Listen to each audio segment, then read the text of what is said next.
सभी का स्वागत है आज के हमारे इस वीडियो में। आज का हमारा विषय है मध्य प्रदेश प्री बोर्ड परीक्षा 2024-25। अगले माह ही हमारी बोर्ड परीक्षाएं हैं। उससे पहले प्री बोर्ड परीक्षाओं का आयोजन किया जा रहा है, जिसका प्रश्न पत्र कक्षा 10वीं के लिए निम्नानुसार है। हम इसे हल करने का प्रयास करते हैं। सभी प्रश्न अनिवार्य हैं।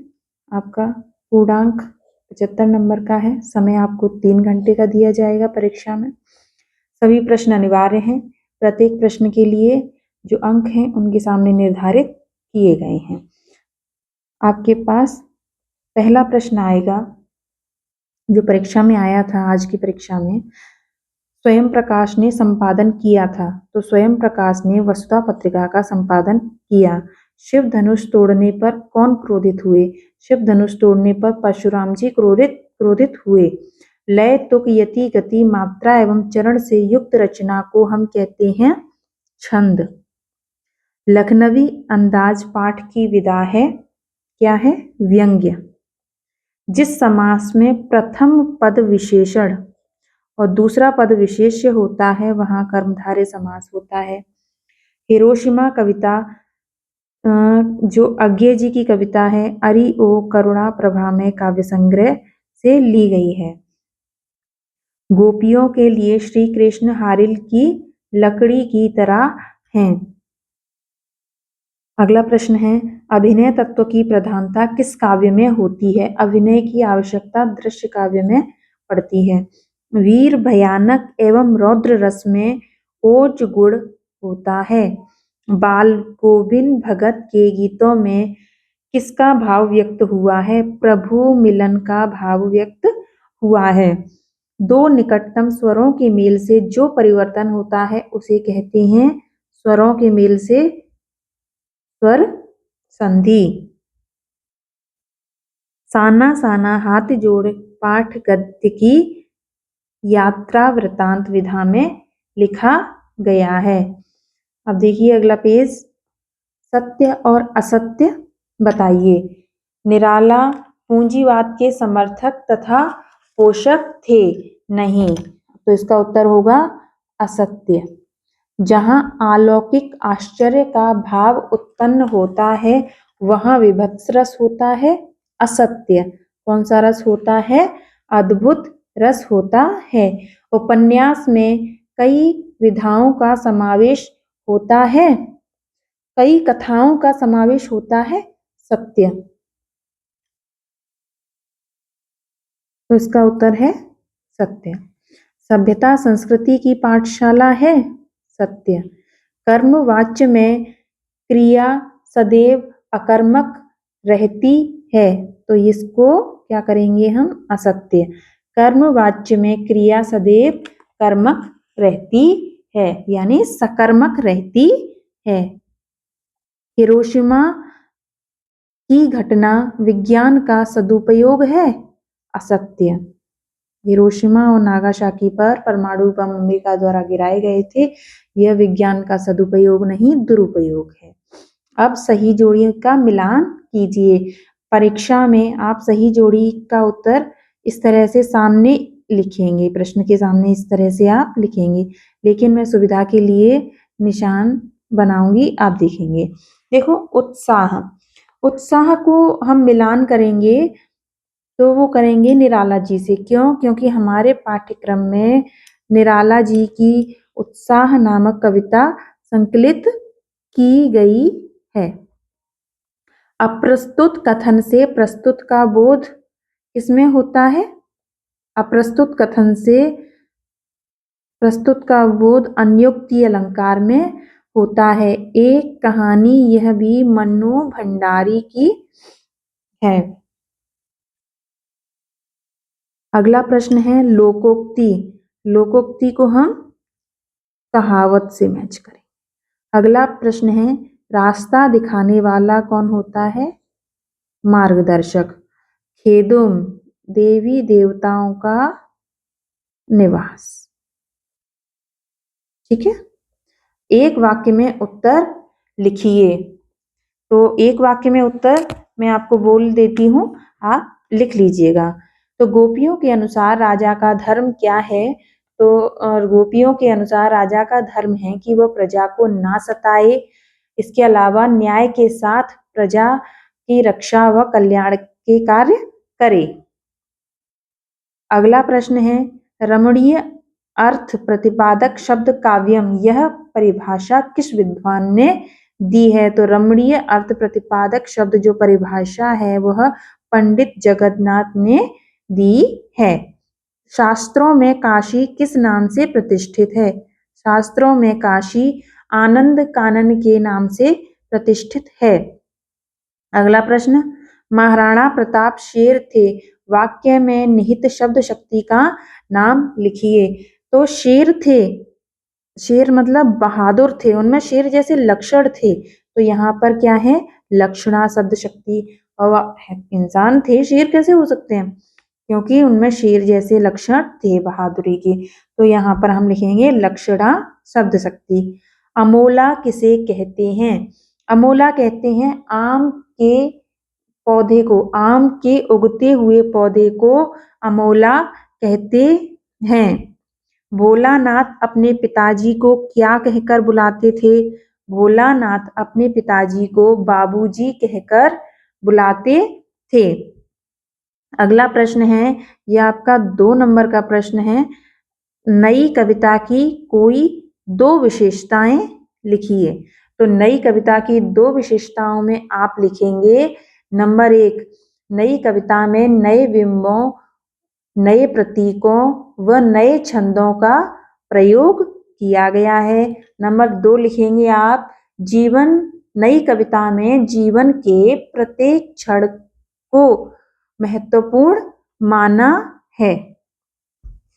ये 2 विशेषताएं हो गई। अगला प्रश्न है, प्रगतिवादी काव्य के 2 कवियों के नाम व उनकी एक एक रचना का नाम लिखिए।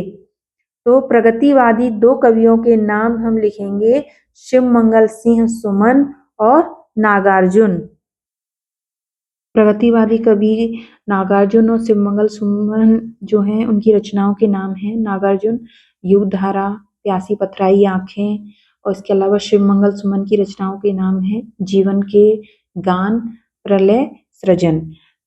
अगला प्रश्न है, सूरदास अथवा नागार्जुन की काव्यगत विशेषताएं निम्न बिंदुओं के आधार पर लिखिए। आपको 2 रचनाएं बतानी हैं, भाव पक्ष के आधार पर इनका लिखना है कि किस तरीके के इनका भाव पक्ष था। तो सूरदास जी की 2 रचनाएं सुरसागर, सुरसारावली हैं।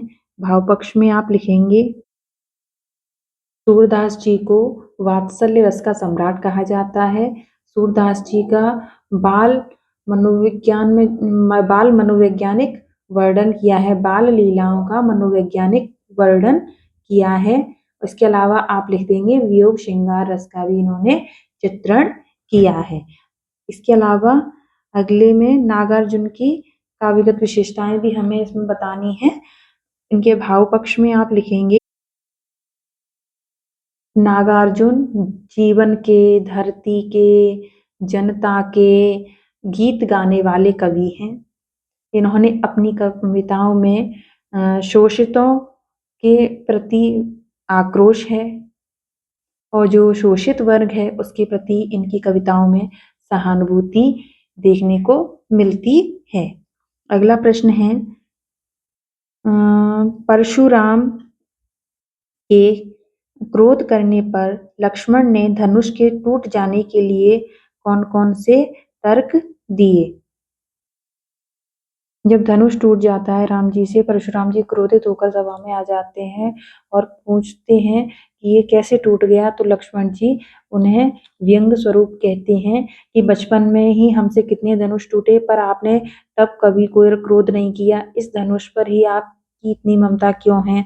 अगला पॉइंट लिखेंगे, हमारी नजर में तो सारे धनुष एक समान होते हैं, फिर इस धनुष पर इतना हल्ला क्यों हो रहा है? अगला देखेंगे, पॉइंट में बना के लिखेंगे आप कि श्री राम जी ने तो इस धनुष को नया समझकर हाथ लगाया था, लेकिन कमजोर होने के कारण यह धनुष टूट गया, इसमें श्री राम का कोई भी दोष नहीं है।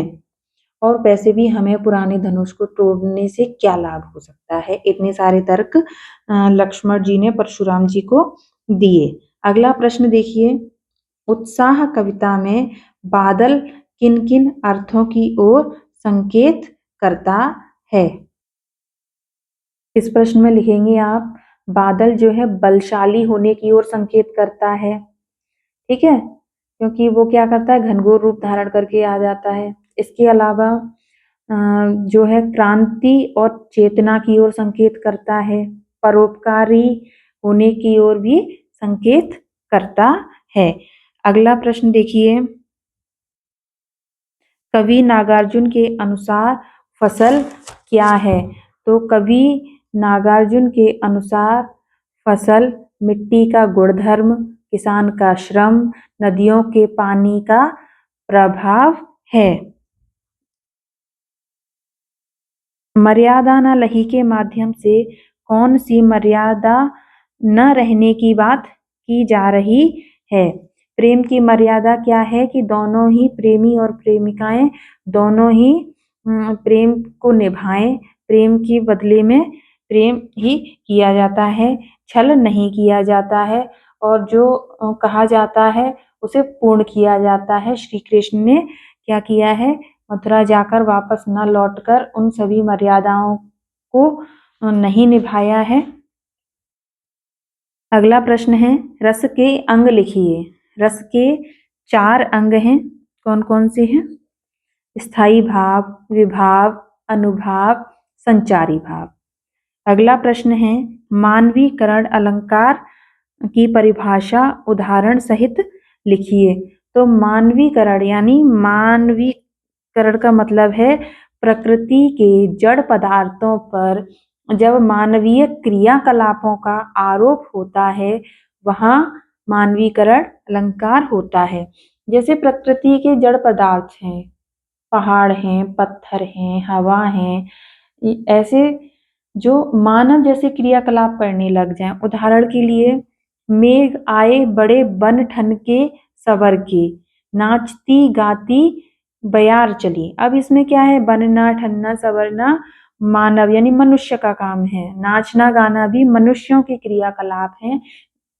हवा का काम नहीं है नाचना गाना, बादलों का काम नहीं है बनना ठनना। तो ये क्या हो रहा है, जो काम मनुष्य करते हैं वो प्रकृति जन्य वस्तुएं करने लग जाएं तो मानवीकरण अलंकार होता है। अगला प्रश्न है, दोहा छंद के लक्षण उदाहरण सहित लिखिए। तो इसमें आप लिखेंगे, दोहा एक सममात्रिक छंद है। इसमें दोहा एक अर्ध सममात्रिक छंद है। इसमें 4 चरण होते हैं। पहले और तीसरे चरण में 13-13 मात्राएं होती हैं, दूसरे और चौथे चरण में 11-11 मात्राएं होती हैं। उदाहरण के लिए, कनक कनक ते सौगुनी, मादकता अधिकाय, एह पाए बोराई जग, उह खाए बोराई जग। ठीक है बेटा। अगला प्रश्न है, काव्य की परिभाषा एवं भेद उदाहरण सहित लिखिए। तो काव्य की परिभाषा, अभी देखो काव्य की परिभाषा प्रश्न में ही दे रखी है। रमणीयार्थ आप देखेंगे 5वें प्रश्न का जो दूसरा प्रश्न है, रमणीयार्थ प्रतिपादक शब्द काव्यम, यह परिभाषा किसने दी, ये प्रश्न आया है, इसका उत्तर हम इसमें लिख देंगे। रमणीयार्थ प्रतिपादक शब्द काव्यम पंडित जगन्नाथ की परिभाषा है। तो ये हो गया ना काव्य की परिभाषा। और अगला प्रश्न, नाटक और एकांकी में 2 अंतर लिखिए। बहुत ही सरल प्रश्न पूछा जाता है, बहुत ही महत्वपूर्ण प्रश्न है, हर ज्यादातर परीक्षाओं में पूछा ही जाता है, बहुत ही उत्तर भी बहुत आसान है। नाटक और एकांकी, एकांकी में 1 अंक, 1 एपिसोड होता है, नाटक में 1 से अधिक अंक होते हैं। इसमें एकांकी में पात्रों की संख्या कम होती है, नाटक में पात्रों की संख्या अधिक होती है। 2 अंतर हो गए, कितनी आसानी से हो गए। अगला प्रश्न देखिए, कहानी और उपन्यास में 2 अंतर लिखिए। बहुत ही सरल प्रश्न पूछा गया है। क्या क्या लिखेंगे, कहानी वही एकांकी की तरह एक छोटा एक कहानी यानी किसी एक घटना पर आधारित होती है। अगला प्रश्न देखेंगे आप, उपन्यास। उपन्यास में एक से अधिक कथाएं होती हैं, पात्र अधिक होते हैं, आकार बड़ा होता है, किसी भी व्यक्ति का संपूर्ण जीवन चित्रण किया जाता है। कहानी में कम पात्र होते हैं, आकार छोटा होता है, किसी एक घटना पर आधारित होती है। ठीक है। मन्नू भंडारी अथवा यशपाल की साहित्यिक विशेषताएं निम्न बिंदुओं के आधार पर लिखिए। तो बिंदु कौन कौन से हैं? दो रचनाएं और भाषा शैली। तो इसमें मन्नू भंडारी की दो रचनाएं, एक प्लेट सैलाब, मैं हार गई, और इसके अलावा जिनकी भाषा शैली में आप लिखेंगे, भाषा प्रसंगानुकूल है, उर्दू अंग्रेजी देशज शब्दों का प्रयोग किया गया है। इसी तरीके से आप यशपाल जी की भी लिखेंगे। शहनाई की दुनिया में डुमराव को क्यों याद किया जाता है? इसमें लिखेंगे, शहनाई की दुनिया में डुमराव को इसलिए याद किया जाता है क्योंकि यह बिस्मिल्लाह खान का जन्म स्थान है। अगला प्रश्न है, संस्कृत मानव और सभ्य मानव में क्या अंतर है? तो देखिए, संस्कृत मानव जो होता है आविष्कार करता है, किसी नए तथ्य की खोज करता है, और सभ्य मानव इन आविष्कारों और इन खोजों को अपने जीवन में उपयोग करके अपने जीवन को सभ्य और सुरक्षित बनाता है, यानी सब अपने रहन सहन को अधिक उन्नत बना पाता है। हालदार साहब कौन सी बात पर भावुक हो उठे? अगला प्रश्न, इसमें लिखेंगे, हालदार साहब नेताजी की मूर्ति पर लगा सरकंडे का चश्मा देखकर भावुक हो उठे। अगला प्रश्न, भगत की पुत्रवधू उन्हें अकेला क्यों नहीं छोड़ना चाहती थी? तो इसमें लिखेंगे, भगत की पुत्रवधू उन्हें अकेला इसलिए नहीं छोड़ना चाहती थी क्योंकि वह जानती थी कि वह उनके बुढ़ापे का एकमात्र सहारा थी, और वो पुत्रवधू अपना यह कर्तव्य और प्रेम प्रदर्शित करने के लिए उन्हें अकेला नहीं छोड़ना चाहती थी। मुहावरों का अर्थ लिखते हुए उनका वाक्य में प्रयोग कीजिए।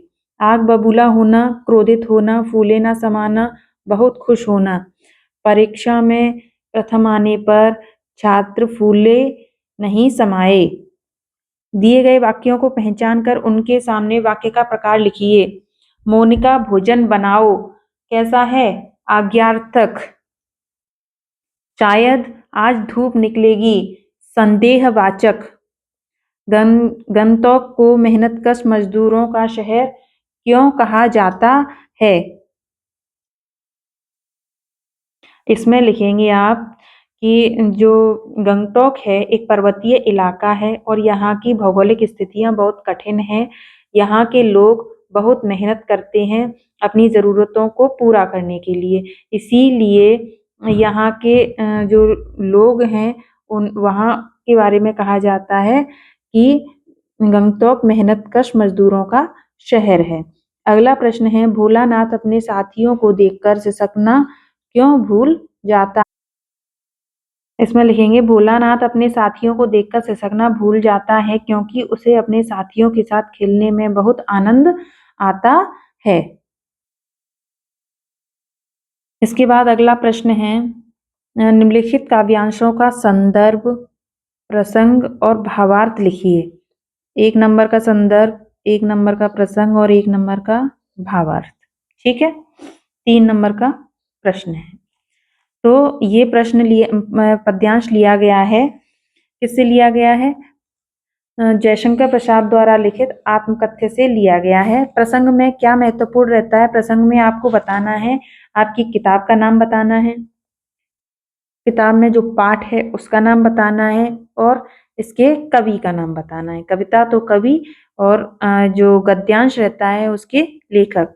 तो इसमें आप लिखेंगे, प्रस्तुत पंक्तियां हमारी पाठ्य पुस्तक क्षितिज में संकलित कविता आत्मकथ्य से ली गई हैं। इसके कवि जयशंकर प्रसाद हैं। प्रसंग में आप क्या लिखेंगे? प्रस्तुत पंक्तियों में कवि जयशंकर प्रसाद भौरे के माध्यम से अपनी कथा का वर्णन करते हुए कह रहे हैं। ठीक है, प्रसंग हो गया। भावार्थ आप लिखेंगे। अगला, बेहद से लखुन बोले मृदुबानी अहो मनुष्य, तो ये राम लक्ष्मण परशुराम संवाद से लिया गया है, तुलसी द्वारा रचित। ठीक है बेटा, इसी तरह से इसका भी आप लिखेंगे।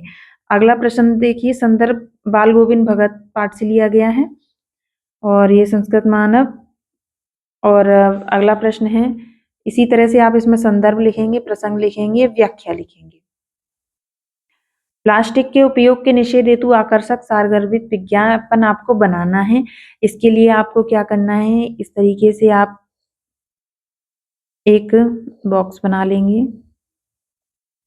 क्योंकि आपको क्या है, ड्राइंग का पेपर नहीं है, हिंदी का पेपर है, तो सबसे पहले आपको एक बोतल बना लेनी है, या कोई भी आप पेन बना लीजिए, या कुछ भी प्लास्टिक का जो आपको बनाना आ रहा हो उस चीज को यहाँ पर बना के इस तरीके से, और उसके बारे में आप प्लास्टिक के यूज को किस तरह से लोगों को समझा सकते हैं कि हमें प्लास्टिक का इस्तेमाल कम से कम करना चाहिए, इसे आपको समझाना है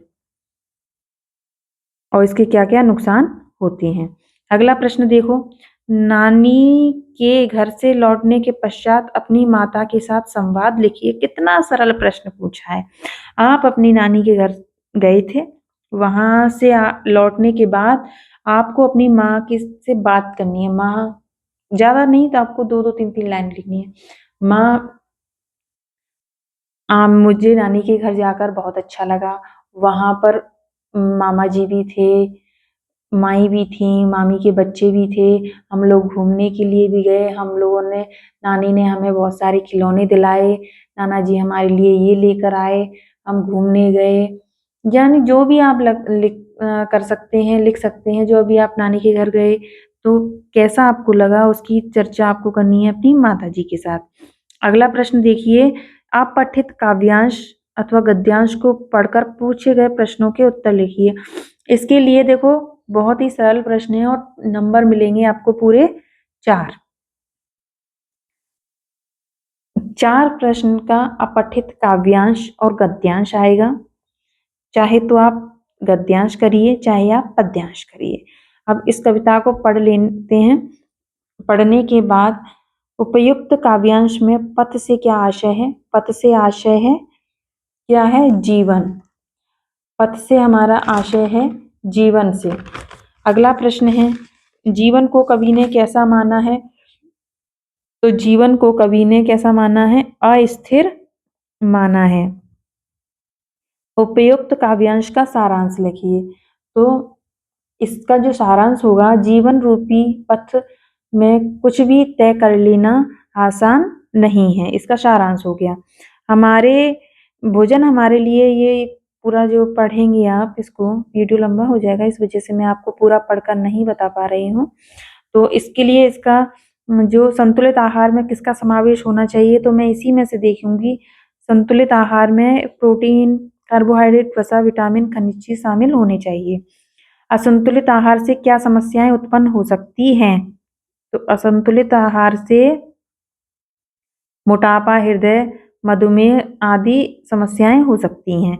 भोजन के सही समय पर सेवन का क्या प्रभाव होता है। तो इसका उत्तर होगा, सही समय पर सकारात्मक, भोजन के सही समय पर सेवन का सकारात्मक प्रभाव होगा। ठीक है बेटा। अगला है, गद्यांश का केंद्रीय विषय क्या है। संतुलित भोजन, संतुलित आहार। तो ये है हमारा चौथा। अब देखिए, स्थानांतरण प्रमाण पत्र प्राप्त करने के लिए अपने विद्यालय के प्राचार्य को आवेदन पत्र लिखिए। आपके पिताजी का स्थानांतरण हो गया है, आपको विद्यालय से टीसी चाहिए, तो उसके लिए आपको लिखना है। तो देखिए, सबसे पहले हम किस तरह से लिखेंगे कि 4 नंबर का पेपर आता है, तो लिखेंगे सेवा में श्रीमान प्राचार्य महोदय। तो प्राचार्य महोदय, शासकीय उच्चतर माध्यमिक विद्यालय मुरैना, मध्य प्रदेश। हो गया। विषय में क्या लिखेंगे, स्थानांतरण प्राप्त, प्रमाण पत्र प्राप्त करने के लिए आवेदन पत्र। ठीक है। महोदय, उपर्युक्त विषयांतर्गत निवेदन है कि मैं आपकी कक्षा 10वीं का छात्र हूँ। मेरे पिताजी का स्थानांतरण अन्यत्र हो गया है, जिस कारण मुझे आगे की पढ़ाई के लिए इस टीसी की आवश्यकता है। अतः श्रीमान जी मुझे स्थानांतरण प्रमाण पत्र प्रदान करने का कष्ट करें। और आप अपना नाम भवदीय और अपना नाम लिख देंगे, अपनी कक्षा लिख देंगे। ठीक है बेटा। तो ये तो हो गया औपचारिक, ये है अनौपचारिक। अपनी बोर्ड परीक्षा की तैयारी से अवगत कराते हुए पिताजी को पत्र लिखना है। पिताजी को पत्र में आप सबसे पहले क्या लिखेंगे? अपना पता लिखेंगे, फिर दिनांक लिखेंगे, फिर संबोधन में लिखेंगे आदरणीय पिताजी। पिताजी को लिखेंगे पिताजी सादर चरण स्पर्श। उसके बाद आप वो पत्र स्टार्ट करेंगे।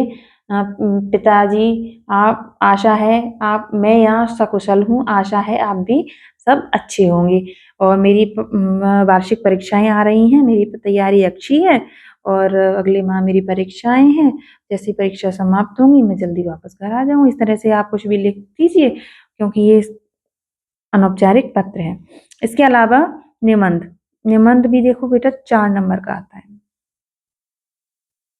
पूरे में से पूरे नंबर का ही हम टारगेट लेके चलेंगे। 75 आउट ऑफ 75 हमें चाहिए, यही हमारा टारगेट है। पुस्तकालय का महत्व, पुस्तकालय का हमारे जीवन में क्या महत्व है? पर्यावरण संतुलन, तो पर्यावरण संतुलन तो स्वस्थ रहे जीवन। मोबाइल पर आश्रित होता युवा, जीवन में खेलों का महत्व, विद्यार्थी जीवन और अनुशासन का महत्व। जिस भी विषय पर आपको अधिकाधिक आपके विचार आपके मन में आते हों, उस विषय पर आप निबंध लिखेंगे।